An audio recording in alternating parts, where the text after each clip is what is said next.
semuanya, selamat datang di acara Talk Show with Gen Z. Perkenalkan, nama saya Marta Dinata Putri. Saya dari Universitas Prima Indonesia, Medan, Sumatera Utara. Saya selaku moderator yang akan memimpin berjalannya acara ini sampai selesai. Nah, di sini kami telah mendatangkan dua narasumber dari mahasiswi Universitas Pasundan Kota Bandung, Jawa Barat. Nah, di sebelah kanan saya ada Riani Hartono Putri. Halo. Halo Teh. Nah, di sebelah kanannya lagi ada Natasha Aprilia Utami. Halo. Oke, kita langsung ke narasumbernya aja ya. Sebelumnya saya mau tanya, ini apa kabar teteh-tetehnya? Alhamdulillah kita baik. Alhamdulillah ya. Nah, bener ya, kalian berdua ini mahasiswi dari Universitas Pasundan Bandung? Ya, betul. Bener. Kalau boleh tahu semester berapa ini? Kita semester 5. Semester 5 ya. Semester 5 kalian ambil fakultas apa? Fakultas FKIP kita, FKIP. keguruan. Apa tuh FKIP? Fakultas Keguruan dan Ilmu Pendidikan. Oke, jurusannya jurusan apa? Pendidikan Bahasa dan Sastra Indonesia atau sering disingkat PBSI ya. Wah, luar biasa banget. Kalau boleh tahu kenapa ambil jurusan pendidikan bahasa sastra Indonesia itu kenapa? Boleh, Teh Natasha boleh dijawab boleh.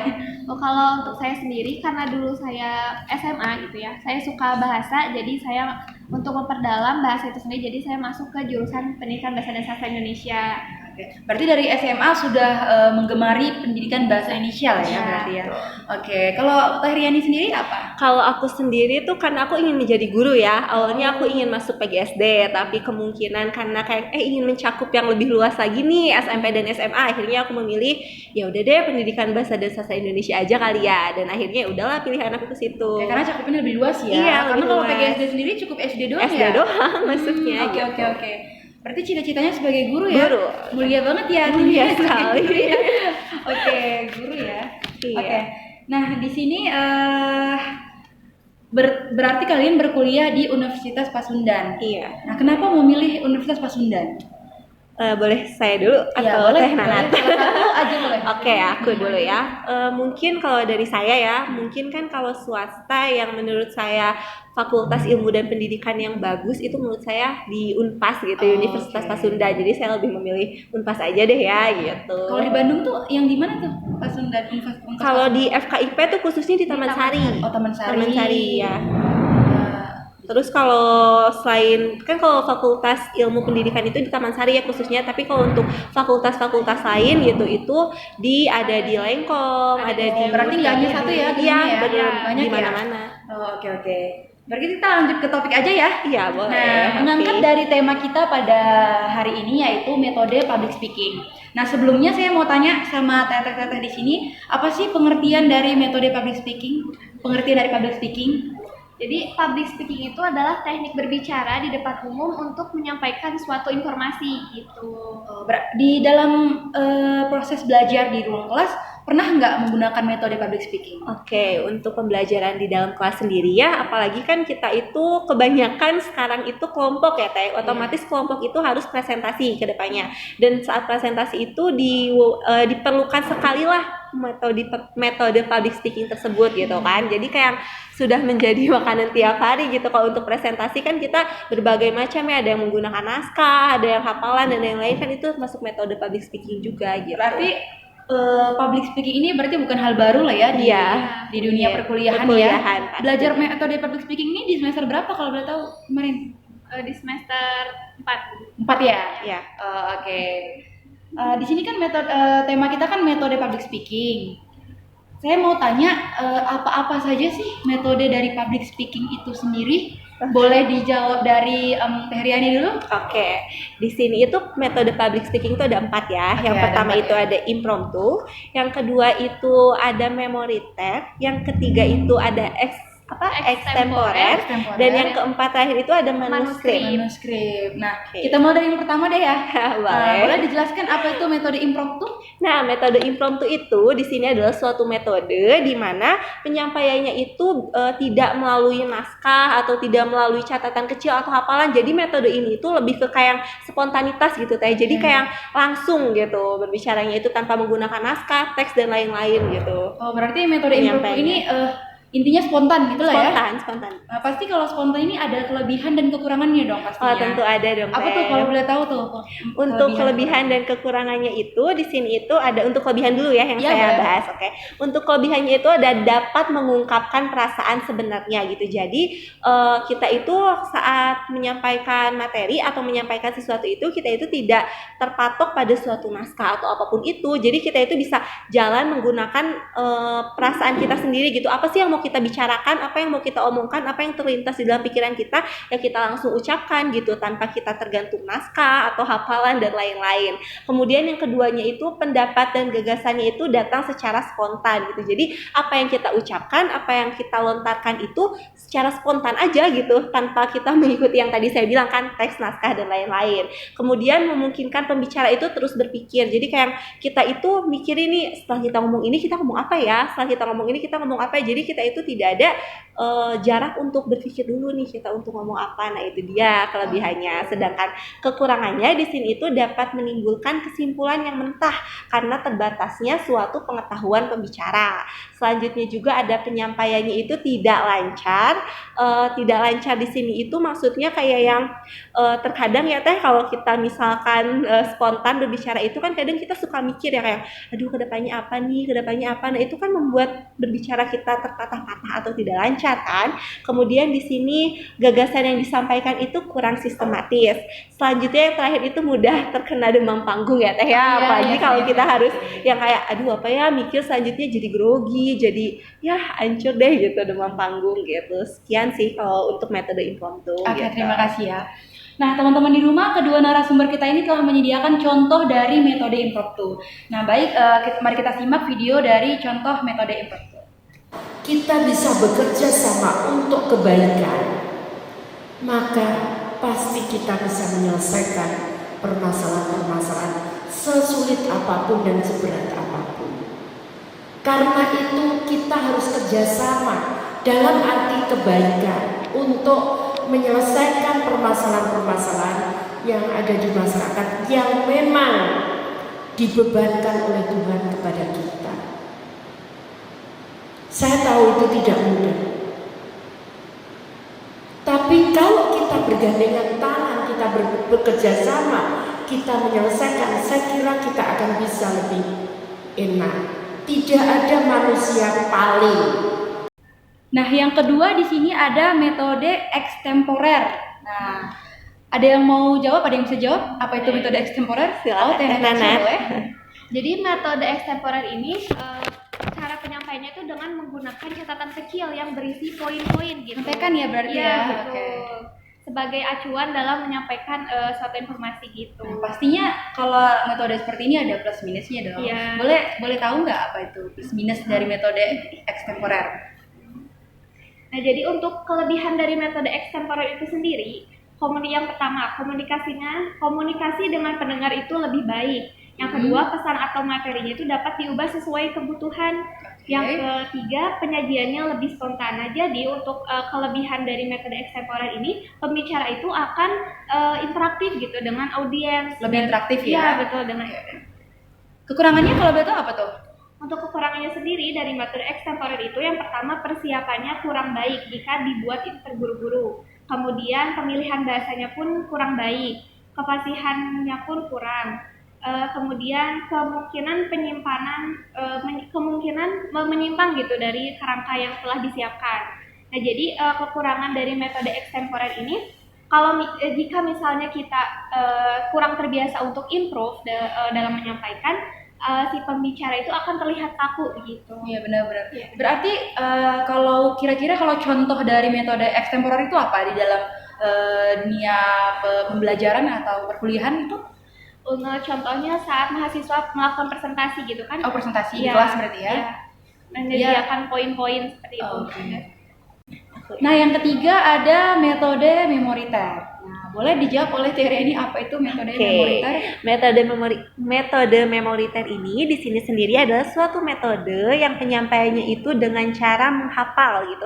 Kan dari katanya memori ya Teh ya, berarti kita harus menghafal gitu memoriter. Nah, di sini itu berarti si pemateri ini kita itu harus menghafal dulu gitu. Kita ada teksnya, ada naskah, lalu kita hafalkan dan nanti ketika kita tampil kita menggunakan hafalan tersebut gitu yang paling utamanya gitu Teh. Kalau berarti metode memoriter ini teman-teman di rumah itu adalah metode yang menggunakan memori ya? Iya, ingatan. Menggunakan ingatan gitu. Jadi dia 100% berarti menghafal ya? Iya, menghafal. Gak bawa contekan, gak Tidak. bawa spontanitas, pokoknya menghafal ya. Berarti terpaku Iya. pada hafalan ya berarti ya. Benar Iya, ya? betul.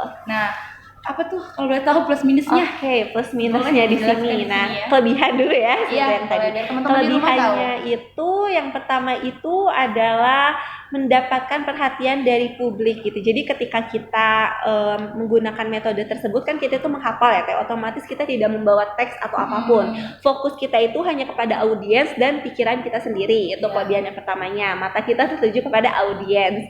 Yang kedua, naskahnya itu dapat dipersiapkan gitu. Jadi sebelum kita tampil tuh naskah sudah siap gitu. Jadi kita itu terpatok kepada naskah tersebut gitu. Jadi kita nggak akan ngomong kemana-mana, kita sudah tahu arah dan alurnya gitu. Kemudian yang ketiga, dapat menguasai materi dengan syaratnya itu kita itu sudah hafal apa materi yang akan kita sampaikan. Dan yang terakhir itu adalah memperkuat daya ingat kita gitu. Kita kan bisa melatih ya daya ingat kita gitu. Nah, seperti itu. Selanjutnya ya Teh, di sini saya akan membahas mengenai kelemahannya. Nah, kelemahannya di sini itu penyampaian pidato itu akan terkesan kaku. Mengapa terkesan kaku? Karena saat kita menyampaikan pidato, kita itu kan tidak memegang teks, kita itu tidak memiliki acuan apapun, hanya fokus kepada ingatan kita kan. Dan di situ pasti akan membuat kita kaku dong, kayak kita terfokus kepada audiens dan ingatan kita, dan kita pun akan kaku gitu di situ untuk bagaimana gitu, apa gimananya. Selanjutnya di sini mudah hilang konsentrasi gitu, apalagi ketika misalkan kita lupa ingatan lagi, apalagi ketika kita lupa akan materi yang akan kita bawakan gitu, kita itu akan menggoyahkan konsentrasi kita nggak sih Teh gitu kan. Jadi kayak aduh apanya selanjutnya gitu, jadi konsentrasi kita buyar gitu seketika. Dan yang terakhir itu rentan melenceng dari topik gitu. Kalau kita udah lupa ngeblank terus kita kan rentan gitu, jadi kemana-mana aja topiknya gitu Teh. Metode memoriter ini contohnya di apa tuh contohnya? Misalkan ya, contohnya itu kita dalam pembelajaran sehari-hari ya, sebagai kita mahasiswa, kita kan presentasi.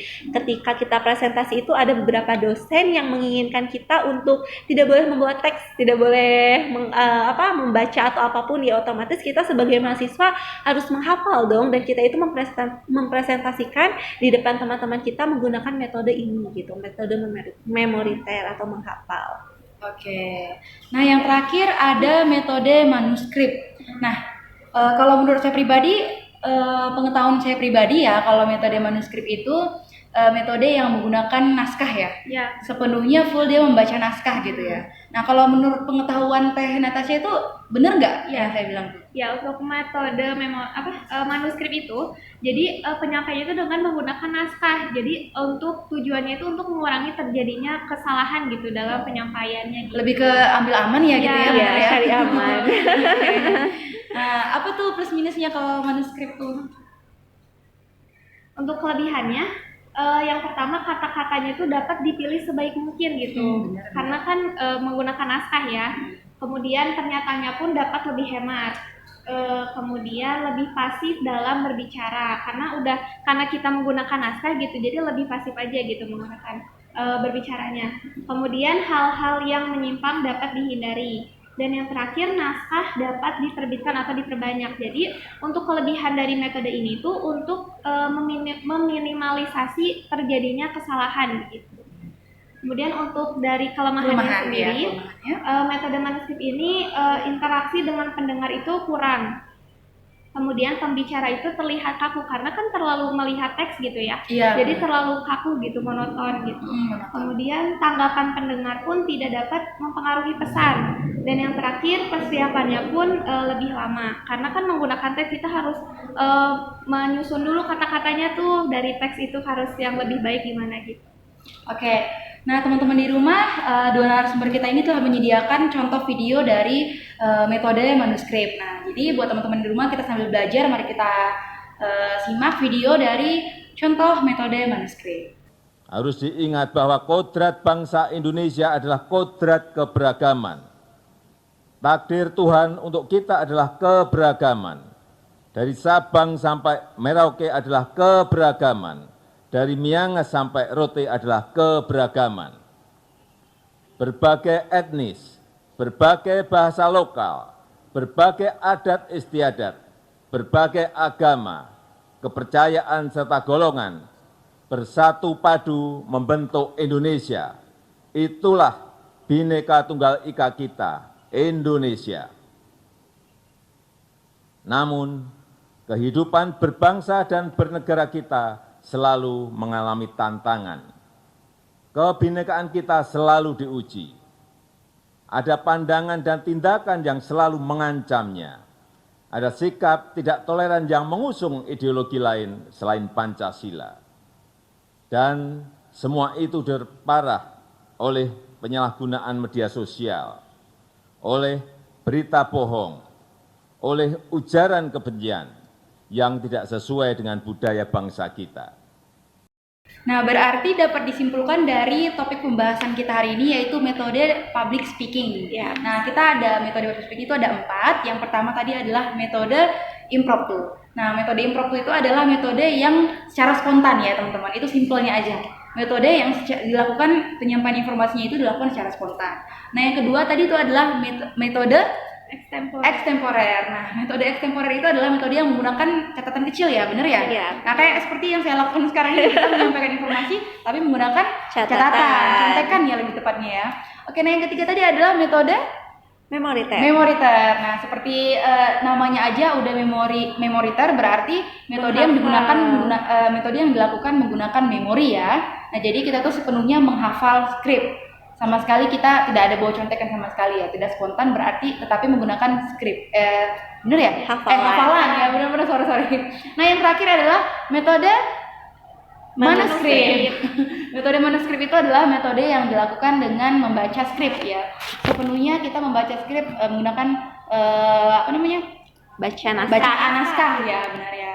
Nah, oke, sebagai penutupan kita akan menampilkan video survei yang telah kita lakukan di Universitas Pasundan Bandung untuk jurusan Pendidikan Bahasa dan Sastra Indonesia. Nah, tapi sebelumnya saya mau ucapkan terima kasih banyak buat Teh Riani dan Teh Natasha yang udah menyempatkan waktunya untuk mau di interview bareng saya di sini ya. Oke, kita tutup ya boleh videonya ya, sampai jumpa lagi. Dadah. Aku lebih milih metode ekstempor karena lebih menantang. Kalau aku lebih memilih metode memoriter karena segala sesuatu itu butuh persiapan. Saya lebih memilih menggunakan metode impromptu karena metode tersebut menurut saya lebih nyaman digunakan pada saat public speaking. Terima kasih. Saya lebih memilih metode manuskrip karena lebih mudah dalam penyampaiannya.